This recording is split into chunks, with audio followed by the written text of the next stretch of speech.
Hi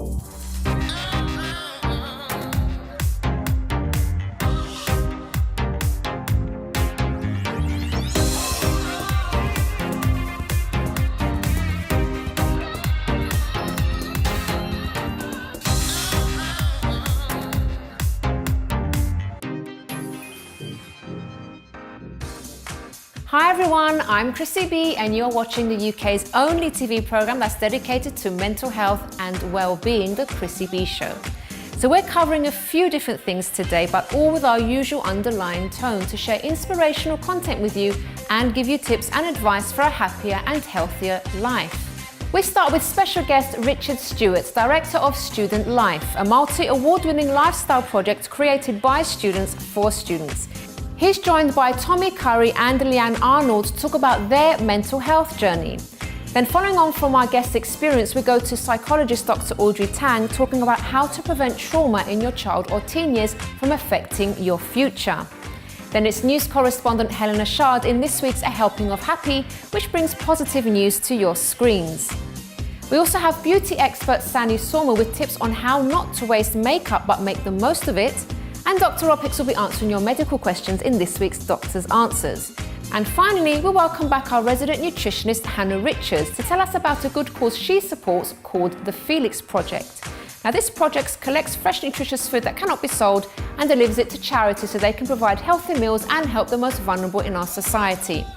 We'll be speaking to Representative Anne Elkins to tell us more about the project. And then Hannah will be showing us how to make a recipe with leftovers. So as you can see, plenty to get through, so let's get cracking with our first guest.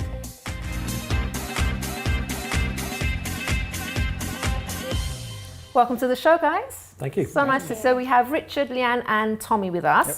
But first of all, let's start with you, Richard. Can you tell us a bit about your background, first of all, and how Student Life came about? So I have a sales and marketing background, approached the University of Suffolk to talk about collaborating with students over a lifestyle publication that encouraged them to open up about all aspects of being a young person. Okay, but why did you come up with that in the first place, or what was your interest? I've got a passion for mental health. I suffered badly when I was younger through my school years, and I wanted to look at whether there was a possibility of collaborating with young people in my county town in Ipswich and see whether we could provide this platform for them to share their experiences and offer peer-to-peer advice. Okay, and what actually is involved in Student Life? You've got different things, haven't you? We have. So in its basic form, it's a magazine and website where students from across the county, various different educational settings, can write content for us, produce photography and get involved in other aspects of the platform. And then the students are encouraged to get more involved with the production, with the project, join the steering group, because our organisation now is a registered charity, and we have a student steering group that operate the charity, and we encourage the students to get involved in that, and then if they want to, they can get involved at executive board level of the charity and then become a trustee. And we have students who are currently serving as executive board members and as trustees. That's brilliant. Yes. And it was also won awards, isn't it? We have, yes. Yeah. We won 3 awards. Already? Already. It's quite a new project. We don't like to talk about it. No, we do. We won 3 awards last year, including the local county council award for called Raising the Bar, Excellence in Collaboration with our settings. And we've won some youth participation awards as well. So yeah, very proud. So Richard, you brought on 2 lovely people with you. We've got Leanne and Tommy. So Leanne, what's your function at Student Life? So I'm the mental health director.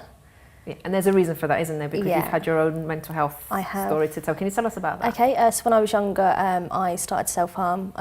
I had my own mental health problems. I suffer with depression and anxiety, and a slight bit of psychosis as well. But yeah, the main issue was my self-harm. Okay, and what happened regarding that? Did you ask for help as soon as you started, or was it something that you kept quite hidden? It was hidden for quite a long time, and actually was found out accidentally. Really? Yeah, by one of my friends, and he got me in touch with someone at school.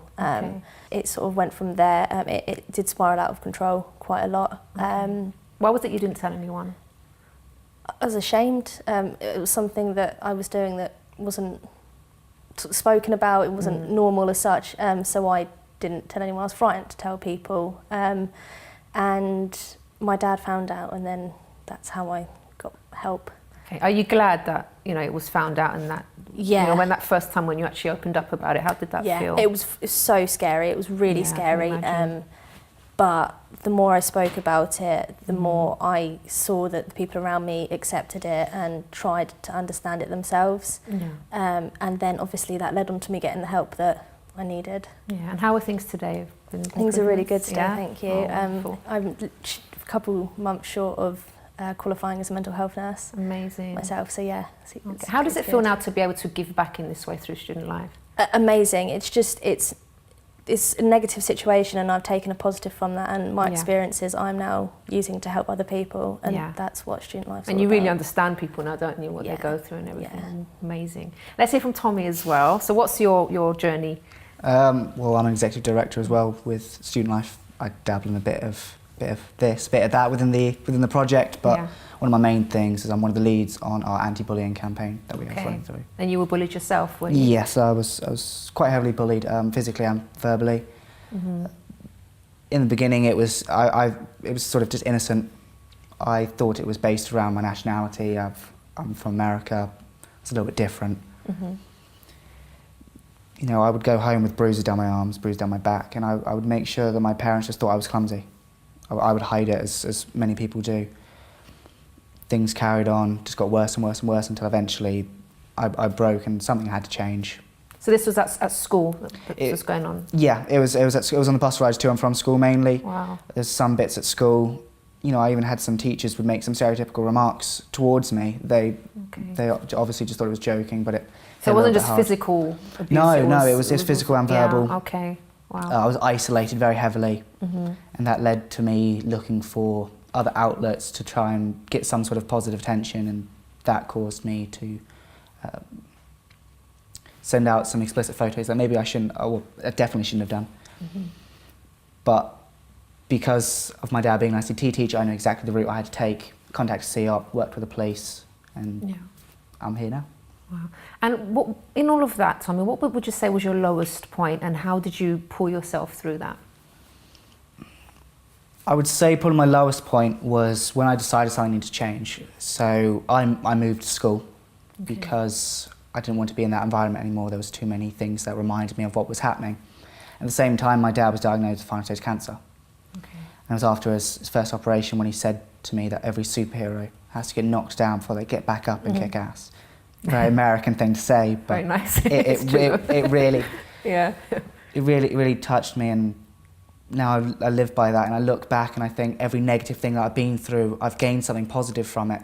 I wouldn't be here if I hadn't been through everything I've been through. I wouldn't be able to offer advice or a little bit of inspiration or just a kind word to people who are going through what I went through if I hadn't been through those things. When you see other people being bullied or you hear about it, what do you do? How do you react to things like that? So there was actually a case of the new school I moved to where someone I knew was being bullied, and I was able to go to the teacher directly, and originally it was just passed off. But because of what I went through, I had that drive where I was just able to keep going and keep going and keep going and keep going, get it to change, to get what the school sees as bullying to change, and the action which they take on it. Isn't it? It definitely is. So you were a superhero for that person then? Right? There's a lot of people out there that do what I do, Yeah. and I'm glad that I'm one of those people. Yeah. I don't see myself as someone special because I believe anyone can go out there and do what I do. I was lucky I had a very good mentor. But I wasn't born athletic, I wasn't born extremely smart. That's why I'm trying to encourage more people to go out there and do what I do, offer a kind word, reach out, just help someone. If you've been through something, that story is a reason to get up and do something, not for it to hold you back. How many of you are actually involved in this project? Is it a small team or is it growing? How is it? The team itself is quite small, so the senior team, these guys here, myself, Louise and a couple of others who are the senior team, but of course we're supported by, as we stand at the moment, over 250 students that have signed up to get involved in producing content for us, getting involved in our filming projects and photography, that sort of thing as well. Actually, can you tell us a bit about the content? What kind of stuff do you cover then? Well, we cover, as Rich said earlier, anything that a young person needs or would like to know, from fashion, beauty, tech, physical health, mental health. We've done some things on sexual health, anti-bullying, just really wide range, travel, food, advice which someone who's going to uni would want to pass down to someone in sixth form, or someone in sixth form want to pass down to someone in year 10 and 11. Yeah. Cover anything and everything that a young person wants or needs to know. And the reason we're able to say that is because we're led by young people. Yeah. It's not a set of extremely old people telling young people what to write. It's they come up with the ideas. Yeah. They come to By us. students, for students, as it Yeah, is. exactly. Yeah, That's the tagline. And I think this is so nice because I remember when I was at uni, when I was actually college and uni, when I was going through like the depression and the panic attacks and the anxiety, that there was absolutely nothing available. And I remember speaking once, finally opening up to one of my tutors, and all he said to me was, "Thanks for letting me know." And that was it. I wasn't referred anywhere. Nothing was offered to me. And it was awful. I felt so like you said, you didn't open up because you didn't want people to. You know, it's something that you feel like you shouldn't tell anyone. That's exactly how I felt, and that's why I didn't speak about anything, because I thought I'm the only person on the planet, and I really felt that way. That's going through this. So I'm so good to know that there are projects like this nowadays that really aren't afraid to talk and address certain issues. I think with the mental health work we do, it really is stamping out that stigma, and it's normalising people's experiences, and it's giving students a platform to share their experiences, educate other people through their experiences, and have somewhere free to know that it's okay, that whatever you're going through, people have been there. If someone hasn't had the same experience as you, you're still sharing that, you're still able to talk freely about it, and it's accepted and it's okay. Yeah. So we've just finished filming our anti-bullying film, and one thing which we put along with that was the phrase, not a victim, but a survivor. Because we're under the firm belief that whatever you go through, whatever thing that happens to you, it's going to make you stronger. When you're a survivor, you've survived through something, you are stronger. And we believe that when people speak up and speak out, that when they're now seen as the strong people, people will follow the strong, and that's how we're going to change the world. People see, the bullies as the strong ones. We want to change it to be the survivors, to be the strong ones. Yeah. We're going to start following them. They're going to be the next leaders of the world. Amazing. It's the peer-to-peer aspect as well. We're very fortunate where we've done a lot of research, a lot of access online to see what else is out there, and we really do have a very unique platform where we've got not only schools and settings from across the county all coming together for one publication, but it is peer-to-peer. So we are run by a student group. Our stories are 95% of our content in the magazine and on the platform is student-led. So it's the peer-to-peer angle is extremely important to us, and that's followed through with everything we do, including the film work that we're working on as well. Brilliant. So I was going to say, what about future plans? What have you got up your sleeve? Lots of them. We've got our next film project which we're working on, which will be a specific self-harm film. We're producing that in conjunction with the clinical commissioning groups in the county. And we want to do some work on body image and body shaming in film. And we're working on a work experience platform as well, where students can access our website and look at opportunities that are available to them from local and regional businesses to go in and experience work, not paid work, but go in and experience work opportunities year round, not just in a condensed period. Absolutely. So makes things less scary when they go into the yeah, of course it does. Yeah, it gets them out in the big wide world, and also gives them the opportunity to perhaps go and work with those businesses into the future as well. Amazing. So a lot going on, and well, I have to say times. Congratulations for putting everything together and Thank for you. all the hard work that you're doing, and I'm sure we'll be hearing much more from you. Hopefully. Thank you very much. Thank you very much. So much. All right, everybody, so after the break, we'll be going to our Psychology Matters segment with Dr Audrey Tang, talking about how to prevent trauma in your child or teen years from affecting your future. Our news correspondent Helena Chard is back with this week's A Helping of Happy, bringing you positive news.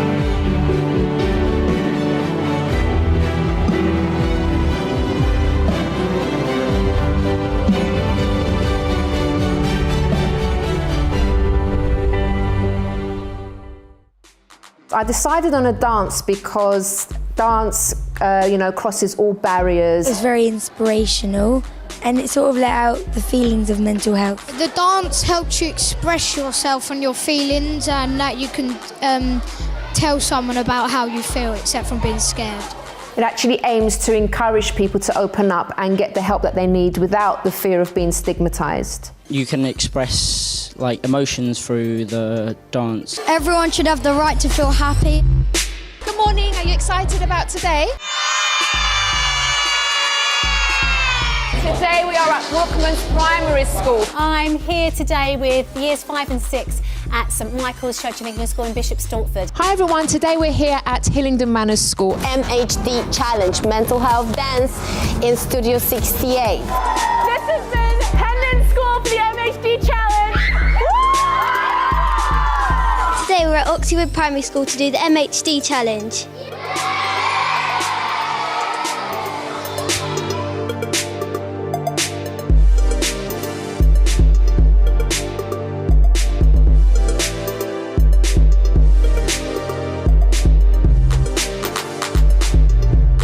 Because I know what it feels like to be depressed and feel heavy all the time, but I also know what it feels like to be on the other side and completely recovered. I don't want anyone to have to learn to live with depression and other mental health issues when they don't have to.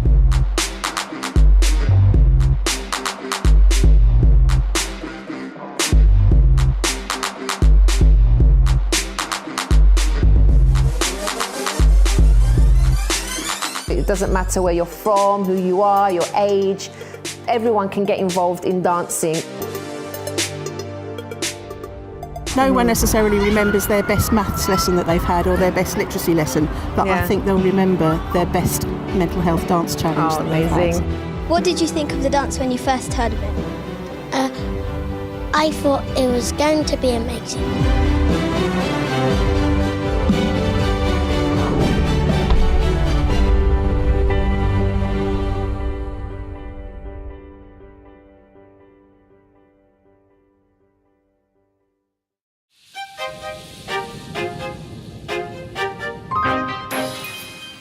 Welcome back to today's Chrissy B Show, everybody. So now we're going to be discussing childhood and teen trauma with our resident psychologist, Dr Audrey Tang. Welcome to the show, Audrey. Thanks for having me, Chrissy. So what would you say are the typical types of trauma that children and teens go through? It's important to remember that we don't always know how children process a lot of things. And so generally life may throw things at us that we're not quite sure how that child is seeing it in their own mind and what they're doing to work through it. So it might be things like divorce or relationships breaking up. Grief is another thing, loss of pets or loss of things that they're close to. So if the parent is moving house, that can be also difficult for a child to be able to cope with. So life unfortunately throws up a few things which may affect the parent to the point where the parent is not as available as they'd like to be to really support that child all the way through. And that can result in the child developing strategies in order to cope with them, but we don't necessarily know how healthy those strategies are until later life. Then you've of course got the more malicious targeted behaviours, so abuse, grooming, those sorts of things, which of course can have horrible effects on a child because you don't know how that's going to affect their self-esteem, their self-worth, their value, and the deeper parts of their core. Of course, unfortunately, society also changes now, and we're in a comparison culture where social media is a real problem. Other issues can be that simply if a friend is having a party and they're inviting a whole class, well then do you do it? But what if your parents can't afford it? Then that can cause problems for the child as well. They're being brought up in a world where consumerism, marketing, it's a lot bigger than it ever was in the past.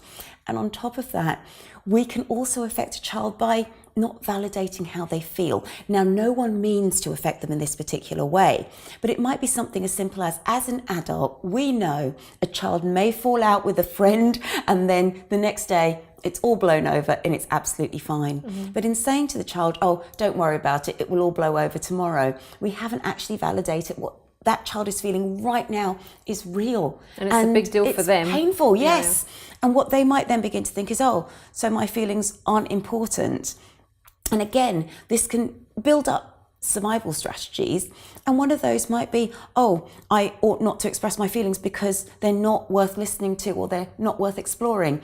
And if an adult then continues with those behaviours, they may restrict themselves from expressing themselves in relationships. They may always try and put the other person first, which is very nice and compassionate, but if they're doing it at the expense of their own value and their own selves, that can be a real problem. How can things be turned around then, do you think? Well, largely, if there is certainly a problem such as abuse or anything a bit more targeted or sinister, then it's hugely important to speak with a professional. That's incredibly important, because then the child can work through a lot of things, and they can work through them sometimes on their own, or rather the young adult can work through things on their own. Sometimes tools like mindfulness or just being a little bit more aware of, oh, I didn't realise I engaged in that particular behaviour. Now why am I doing it? Does it still benefit me? And if it doesn't, what can I do instead? Some of the time we maintain strategies that we've built up to survive, such as don't trust anyone. And we're no longer in that context of being that child who is desperately unhappy, or that child who is crying out for someone to be consistent and give them that consistent love. And therefore keeping those strategies going is unhealthy. So sometimes it's about recognising, I'm doing this, is it beneficial to me? That's a good question to ask yourself. What am I benefiting from this? And then what are the alternatives that I can use?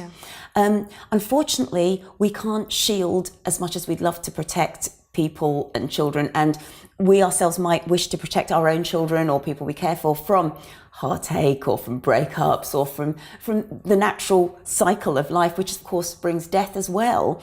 But again, in being able to talk through it, get the appropriate counselling, to know that they're not alone, to know that it's not strange, that can help too. So our own attitude can model that to the child too. So there's lots of different things that we can do, but we also just need to look out for what we're saying and what we might say as a throwaway comment, or we may mean well, because that can really affect that child as they grow up too. Audrey, thank you so much, my love, and we'll see you again next week. Yes. Thank you. Okay, everybody, so now it's time to head over to Helena Chard in this week's A Helping of Happy.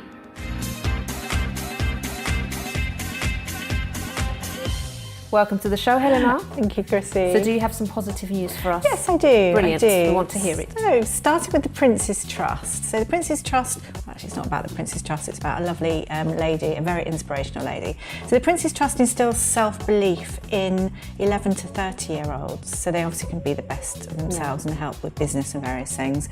And the Trust proved to be a lifeline for Grace Graham, who I think is actually really quite remarkable. They enrolled her on their Enterprise programme, which helps people with, their own businesses and various other things.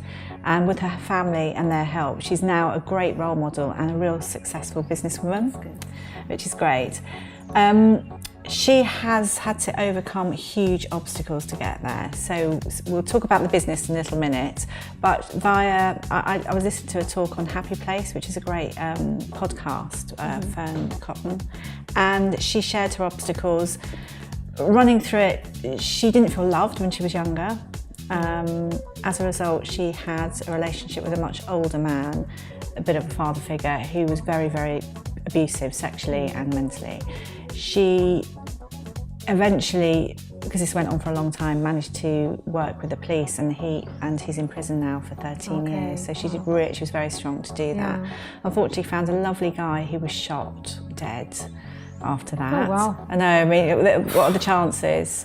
She medicated with drinks and drugs that nearly killed her, but she managed to turn it around because she decided she didn't want it for herself and didn't want to be a statistic.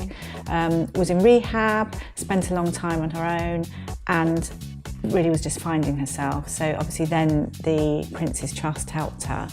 And she's now, her work's called Work Spa, and she goes into lots of corporate places, and it's well-being, massage for the workers. She's her own ambassador, so she tells her story to all these businesses, these huge businesses. Everyone buys into her, so now it's a real thriving business. And she's so passionate about her job and so grateful. I mean, she really is quite remarkable.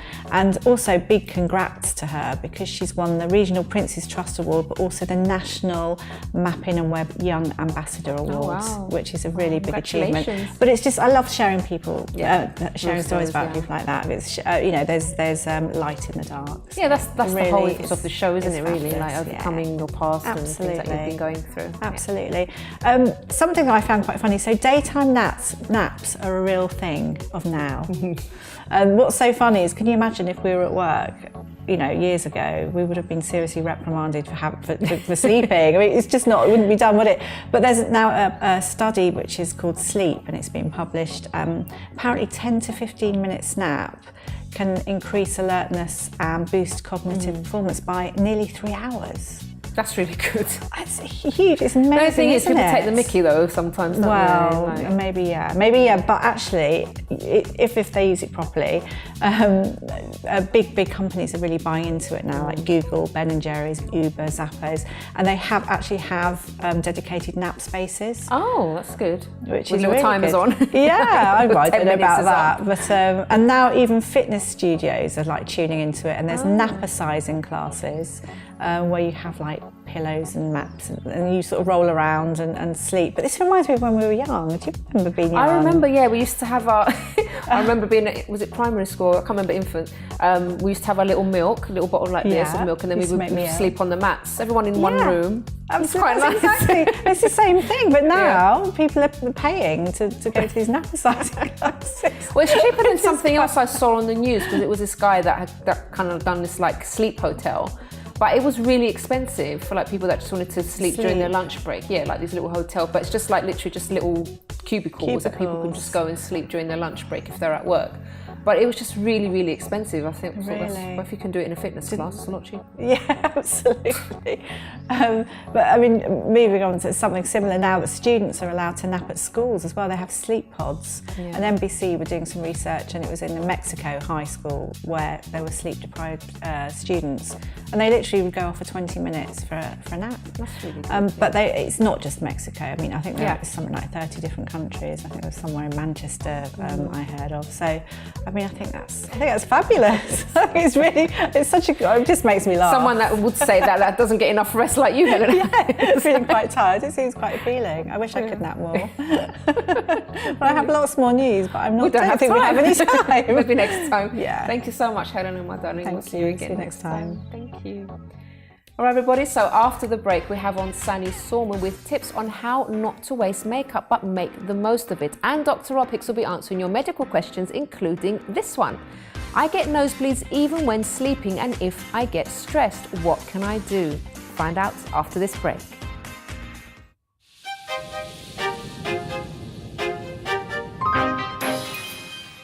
Hi, I'm Chrissy B, host of the UK's only TV programme dedicated to mental health and well-being, The Chrissy B Show, which airs on MyTV Sky 191 every Monday, Wednesday and Friday. Follow our social media on YouTube, Instagram and Twitter at Chrissy B Show, and our Facebook page, The Chrissy B Show. For more information, visit chrissybshow.tv.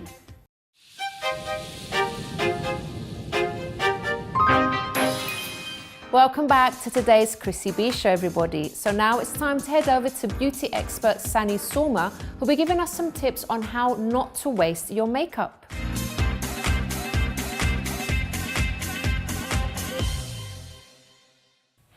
Hi, my name is Sanni and I'm the resident makeup artist here at the Chrissy B Show. Now, today I'm going to talk about something a little bit different, and it's about not wasting your makeup and your cosmetics. Now, one of the main reasons for wasting stuff is things go out of date, like they start smelling funny or products can separate, especially cream-based products. Now, this fact blew my mind when I found out about it. I did not know what it was in bottles. But if you see this kind of it looks like a face cream jar with a letter and a number. Now it can be 12, it can be 6, it can be 24. So the number can change, the letter is always M. And it means period after opening. And in bottles, you find it here in the back. Usually it's quite small. and it tells you when the product, how long you can use the product for after opening it. So it's not after purchasing it, it's after opening it, and it is EU regulation to have it. So for example, I kind of have a little bit of a thing for label makers. So when I buy an expensive face cream, in order for it not to go bad and like me not to use it fast enough, I just put a little label on it somewhere that says the date when I opened it. So I know that I have 12 months to use it up, and I'm not going to waste an expensive product. And also that way I just don't like buy extra ones. So it's really important. Also, not relating to the subject 100%, if you use old products on your skin, you can get irritation, you can get breakouts, and you don't know what's going on because all of a sudden the cream is not working for you, and actually it could be that it's just gone old. Now, the second tip is, so before you go shopping for any kind of cosmetics or makeup, take what we like to call in the industry a shelfie, not a selfie, a shelfie. So what you do is you take a picture of the stuff that you have, because I love cosmetics and I buy a lot of it, but I tend to forget what I have. I have so much stuff in my cupboards that I kind of accidentally forget that, oh yeah, I do have a toner in there. It was just behind everything else.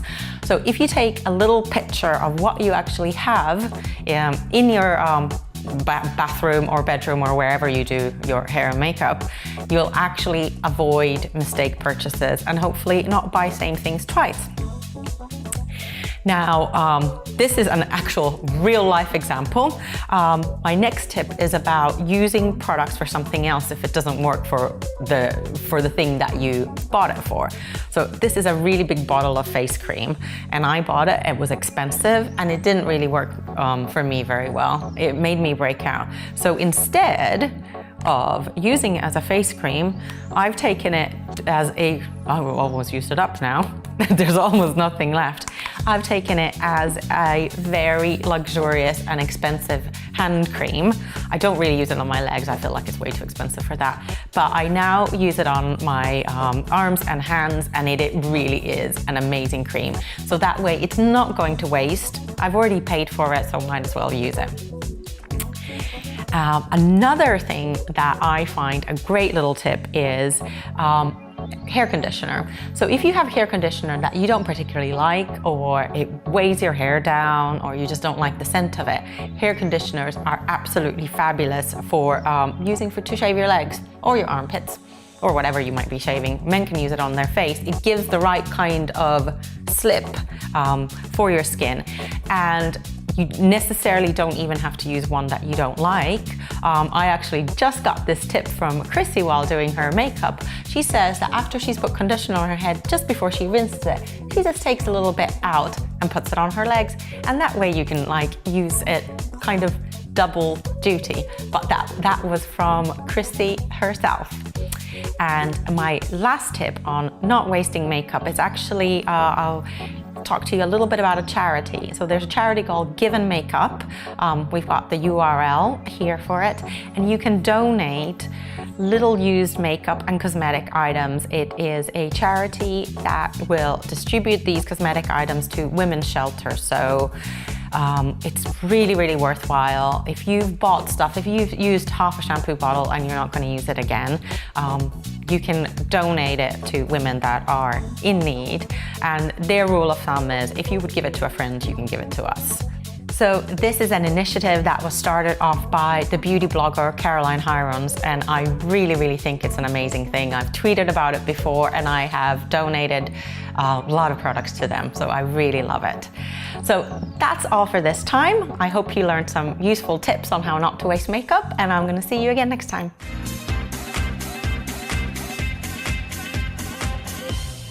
Thank you very much to Sanni there. So now I'm joined by Dr Rob Hicks to answer all of your medical questions. Welcome to the show, Rob. Hi Chris, how are you doing? I'm very well, how are you? I'm feeling fighting fit, thank you. Brilliant. Do you remember the email address if anyone has a question? I do, but it always makes me a bit anxious. What is it then? It's doctor@chrissybshow.tv. Wonderful. Okay, brilliant. So if you do have any questions, please do feel free to email us. So the first question, Rob, is, I get nosebleeds even when sleeping and if I get stressed. I also get really bad headaches.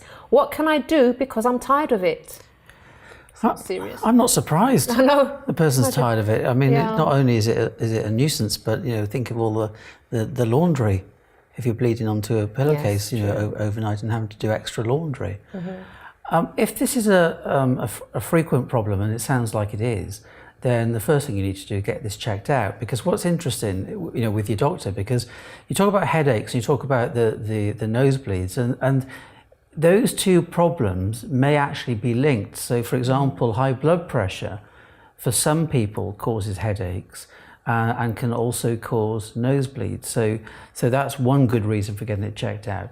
The other thing, of course, is they may be two totally separate problems. So with regards to the nosebleeds, for example, physical trauma is one of the common causes. I'm not talking about being, bashed on the nose or banging your nose against something necessarily, but picking the nose or blowing the nose too hard will cause a nosebleed, because the blood vessels in the nose are actually really quite fragile. Then, of course, there may be an underlying medical condition in addition, as a separate thing to high blood pressure. So a problem with clotting of the blood, for example, or if you're taking medication, it might be a side effect of the medication. With regards to the headaches, stress, and you mentioned, when you're stressed, you get nosebleeds. So stress is a cause of headaches, migraine, eye strain, poor posture, at your workstation may cause headaches, and there are a number of other causes. So I would urge you to get checked out. Your doctor may want to do some blood tests to check that your blood is clotting appropriately, and actually that you're not result in developing anemia because of all the bleeding. They'll certainly want to check your blood pressure. And think of, in the meantime, of managing your stress, because you mentioned the stress, and certainly headaches are a very, very common symptom of stress. So manage your stress in whatever way works for you. You might want to think about assessing your workstation and having an eye test as well, because it could be the headaches are actually down to the fact that you need a prescription for glasses or for contact lenses. But get this checked out, please. Wonderful. And next question. Is it serious if someone gets malaria twice in 2 months? Well, that's a really good question. I mean, the bottom line is it's serious if somebody gets malaria once, because, tragically, in some cases where malaria is not diagnosed promptly enough and certainly or not treated, then malaria can be fatal. Malaria can also cause a number of complications as well. So malaria that's not treated appropriately can cause severe anemia, or it can cause a cerebral malaria. This is where it affects the brain. So people may be left having fits, they may be left with brain damage, they may be left in a coma. And that's why it's very important to take this disease very, very seriously. We talk about the A, B, C, D approach. So A is being aware of the risk of malaria where you are. B is for bite prevention, so using mosquito repellent spray, long sleeves, long trousers, using malaria protection nets that are coated with insecticide, for example. C is for checking if you're visiting an area, whether you need prevention medication against malaria, and if you do, making sure that you take it as directed and that you complete the course. And D is for diagnosis, because of course if you get any symptoms of possible malaria, like a high fever, headache, muscle aches, shivers, diarrhea and vomiting, for example, it's important to get it diagnosed promptly, and it's simply done with a blood test and then treated promptly, because the vast majority of people, in virtually everybody who is diagnosed promptly and treated promptly, will make a full recovery and therefore are less likely to suffer the tragic consequences of this infection. Wonderful. Thank you so much, Rob. That's it for today. Thank you very much indeed. And we'll see you again next time for more questions. Well, after the break, we speak to our resident nutritionist, Hannah Richards, to tell us about a good cause she supports called the Felix Project. Now, this project collects fresh, nutritious food that cannot be sold and delivers this surplus food to charities so they can provide healthy meals and help the most vulnerable in our society. We'll be speaking to Representative Anne Elkins to tell us more. And Hannah will be also showing us how to make a recipe with leftovers.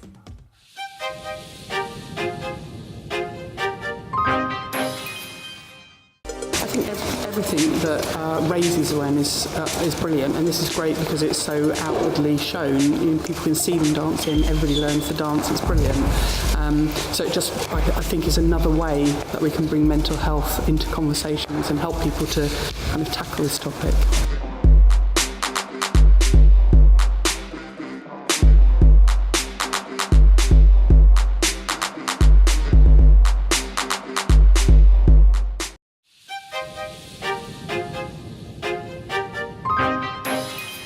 Welcome back to today's Chrissy B Show, everybody. So now I'm joined by nutritionist Hannah Richards to tell us about a good cause she supports called the Felix Project.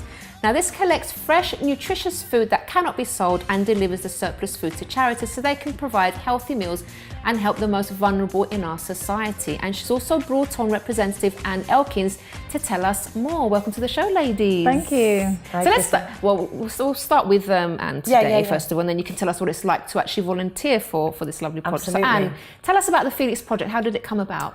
Felix Project is a charity that was founded in 2016 by the parents of a young boy who died at the age of 14 of a rare strain of meningitis. Okay. They wanted to do something to create a legacy in his name. Yeah. So he was a very compassionate boy and he really loved his food.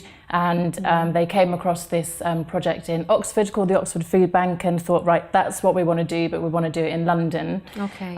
So the Felix Project, basically, we have a fleet of vans and we work with the food industry to re-divert food that would otherwise be wasted, and we deliver that food to charities and primary schools who make sure that it's put to good use. Wonderful. Yeah. And what's the progress been like with this? How's it going? Oh, phenomenal. We started in March 2016 with one person and one van and a handful of volunteers and a handful of suppliers and charities, and we've got over 230 charities and schools that we deliver to on a weekly basis. Oh, that's amazing. Wow. We divert 5.5 tonnes of food every day to charities and schools, and we work with over 400 volunteers now, like Hannah. Yeah, so Hannah, tell us about volunteering. How did you get involved with this? I got Dalesford in London were doing an event, and I'd read an article about the Felix Project probably in 2016, and so decided to join. Met a great guy called Marcus who got me involved in the evening shifts. So we pick up a van, I do a shift in Notting Hill, and we have a co-driver, and we go round to the cafes that can't sell, they're closing at 8, let's say. We pick up the food and then we deliver it to various different places in that evening. And the evening shifts run every night of the week in central London. What do you love about this volunteer work that you're doing? It's just, I don't know, I can't explain it. The evening shifts, they're really, you just get a real buzz. It's the people that you meet. It's always someone new on when you're volunteering. Yeah. It's a sense of giving back, helping. Yeah. And I really look forward to doing them. Well, you can tell how much you like it because your whole face lights up when you speak about it. So it's really nice. So, and there are lots of other things that you can volunteer in. For example, we've got the marathon that people can volunteer in, the London Marathon, which is in April this year. But there's lots of other things that you can get involved in and volunteer, not just the evening shifts. It's really lovely what you said, and lots of our volunteers say that they love it so much because it's a real hands-on experience. So if you're out there in the van, either driving or being a co-driver, you're actually going to suppliers and taking the food that they can't sell from them and then actually giving it to charities and schools. So it's a really... Such an important thing. Yeah, I mean... It's solving like so many problems, isn't it? Exactly. It's like a really simple solution. There's 1.9 million tonnes of avoidable food waste created by the UK food industry every year, and we're just scratching the surface, but to see some of that food going to places that really put it to good use and support really vulnerable people in our city is it's a great thing to get involved with. How can people actually get involved in if they want to volunteer? Visit our website, which is www.thefelixproject.org, and just click on the volunteer button. We're always looking for people to help. We've got a warehouse in West London, a warehouse in North London, and as Hannah said, we've got shifts in central London which run in the evening, so if you're working Monday to Friday you can still help. We've also got shifts on a Saturday. We also have volunteers that help us do all kinds of things, from events to marketing to administration. I mean, with over 400 volunteers, we really try to get our volunteers involved in as much as we can. Sounds amazing. I'd love to film it one day, so do tell us more. Please come along. You're more than welcome. Come on, do an evening shift. Yes. Yeah. Okay. Yeah. All right, so thank you so much, Anne, for coming and telling us a bit more about about it. And Hannah, you're not going away yet because you're going to show us how to make something with leftovers and something not to waste. Yeah. Wonderful. Absolutely. All right, guys, so we'll see you in a second.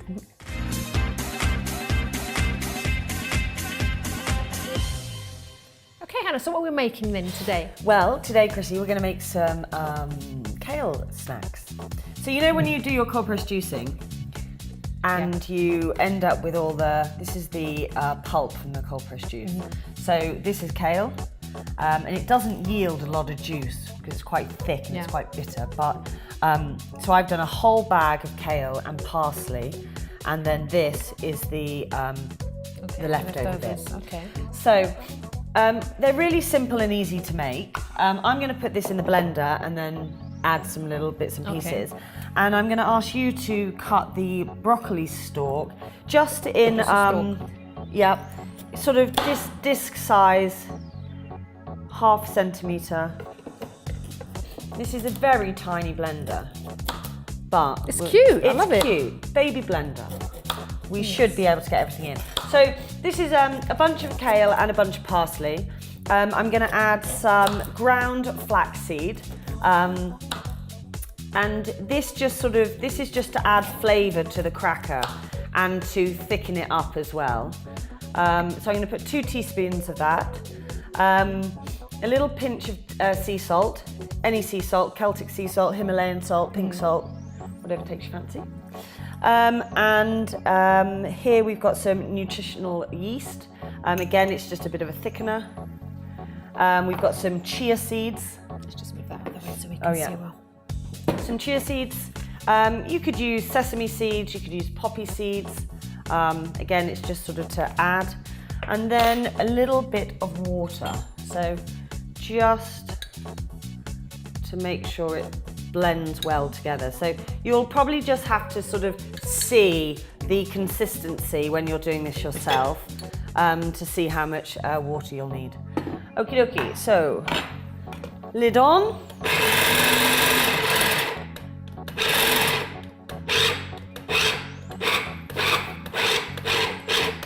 Okay, so just give it that's nice and wet. So it wants to have a sort of a wet consistency. See that, Chrissy? Yeah. Because we're just going to now flatten that down so we can remove our kale. Okie dokie. Don't need them. Great. Okay, so sometimes sometimes people don't really like stalks on broccoli, do they? I love it. I think it's really tasty. So what you can do, this is celery salt. You can either use celery salt or sea salt and just dip the broccoli stalk in either of them, and it's a nice little snack. It is indeed. And it's also really good with just with sea salt on its own. Okay, so all we're going to do is take out the pulp, all being now mixed together. And all you do, so you can make these in a dehydrator if you had a dehydrator at home, but it does take a long time. So you can put these in the oven on a low heat, probably about 140 for about 2 hours, and you'll have crackers. Now, it doesn't look that appetizing at the moment, but trust me, they taste really good. So all you do with the back of a spoon is you just press it down. And this, it's not going to make a lot, but it's amazing. This is the wastage. Which would have gone in the bin. Which would have gone in the bin, yeah. So you could make fritters in a pan with coconut oil with your food pulp. You could thicken up a soup with your food pulp. That's true. So there we go. I mean, it's that simple. And then you just cut little... And then, just, you don't want them too thin. But there we go. Looks quite nice. It does. So you just put that in the oven, and then you can decide what shape your crackers are going to be. Yeah. So we put them in the oven. There we go. And here's one you made earlier. And here's some I made earlier. So then you bring them out. These are and try one. Kale crisps. Lovely. I like this. Bit of hummus. Yeah. or some olives. And you've got your own crackers. Very nice. Hannah, thank you so much. Pleasure. No excuse to waste food, is there? There's absolutely zero. Yeah. You know, we spend too much time throwing food out that we haven't even eaten in plastic wrappers. We really need to start taking a bit more responsibility for the amount of food that we throw out. Thank you so much, my Pleasure. darling. We'll see you again very soon. Absolutely. And guys, now it's time to go to my final thoughts of the day.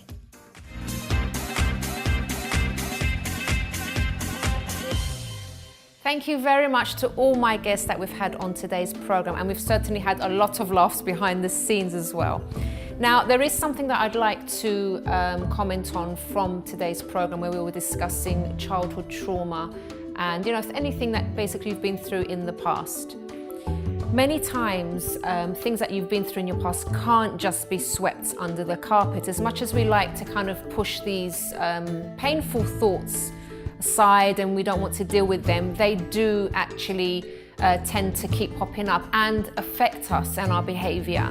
So you might think that, for example, you've gotten over a certain situation, or maybe you just don't want to think about it, and you think it's fine, as long as I don't think about it, as long as I sweep it under the carpet, everything's going to be fine. But you don't actually realise that those things that you've been through can actually be shaping your reactions to things, the way you see other people, certain behaviours that you might have. So for example, if you're a person that flies off the handle, that gets really angry about things all of a sudden, or there's certain subjects that come up that make you feel really uncomfortable and affect your mood, those things need to be addressed. You can't just say, oh, this is nothing, this is, oh, I'm just having a bad day. It's not. It's probably because of something that you've been through. And as long as those things aren't addressed and dealt with, it will be a pattern for you. Maybe you've had failed relationships because of what's happened in your past. Maybe you keep losing jobs because of what's happened in your past. So it is very important that if you have these recurring feelings and outbursts of anger, for example, anything like that, though it might be painful to go back to your past, but if you do it in more of an analytical way, thinking, okay, I'm going to go back and think about what happened, not to get emotional about it and, you know, to relive the past, but actually see where it all started, so that you can actually start getting some help through those issues. So that would be my advice. Don't just, you know, try to ignore something that's there. It needs to be dealt with, and the sooner you do, the sooner that you can move on with your life and be happy.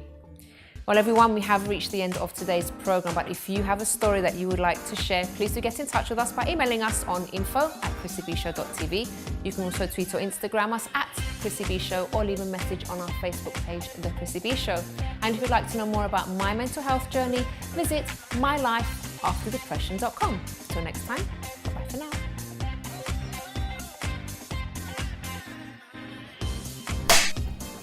Don't look at him, it's going to make it worse. You have to look away because... Unbelievable. One job.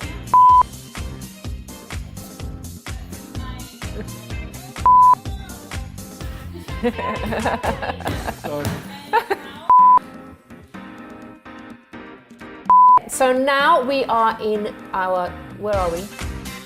Would you call this a clinic? I'm sorry. Sorry. We're in the vegetable shop. In the fruit and veg. Well, everyone, after the break, we speak to... Ow, I bit myself. Did you see that? I did see it. I was, yeah. Get involved in events, so there's a lot.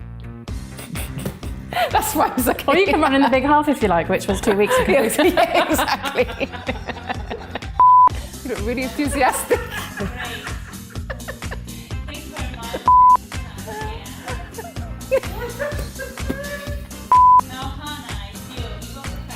Yeah, I'll show you how it's Oh, done. I was professional too. I'm the professional nodder. So just, oh God.